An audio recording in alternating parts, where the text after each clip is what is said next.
മഗധയിലെ രാജാവായിരുന്നു ബൃഹദ്രഥൻ. അദ്ദേഹം കാശി രാജാവിന്റെ ഇരട്ട പെൺമക്കളെയാണ് വിവാഹം കഴിച്ചത്. ബൃഹദ്രഥൻ തന്റെ 2 ഭാര്യമാരെയും ഒരുപോലെ സ്നേഹിച്ചുവെങ്കിലും അവർക്ക് പുത്രന്മാരില്ലായിരുന്നു.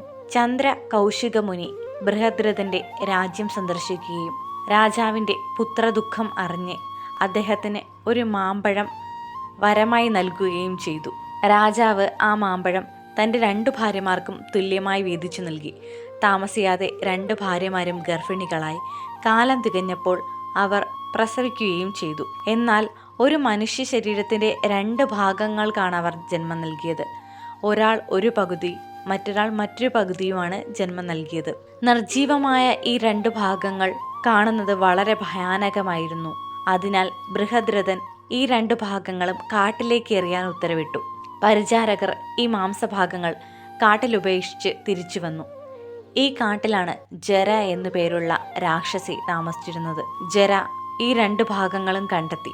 ഒരെണ്ണം വലത് കൈകൊണ്ടും ഒരെണ്ണം ഇടതു കൈകൊണ്ടും എടുത്ത് അവൾ ഒരുമിച്ച് കൊണ്ടുവന്നപ്പോൾ ഈ 2 കഷ്ണങ്ങൾ ചേർന്ന് ഒരു ജീവനുള്ള കുട്ടിയായി. കുട്ടി ഉറക്കെ കരഞ്ഞു. ജര ആകെ പരിഭ്രാന്തിയിലായി. ജീവനുള്ള കുഞ്ഞിനെ ഭക്ഷിക്കാൻ മനസ്സില്ലാതെ ജര കുഞ്ഞിനെ രാജാവിൻ്റെ അടുക്കൽ കൊണ്ടുപോയി സംഭവിച്ചതെല്ലാം വിവരിച്ചു. രാജാവിന് ഇത് തൻ്റെ കുഞ്ഞാണെന്ന് മനസ്സിലാവുകയും മകനെ കണ്ട സന്തോഷത്തിൽ ജര എന്ന അസുരിയുടെ ബഹുമാനാർത്ഥം കുഞ്ഞിനെ ജരാസന്ധൻ എന്നു പേരിടുകയും ചെയ്തു.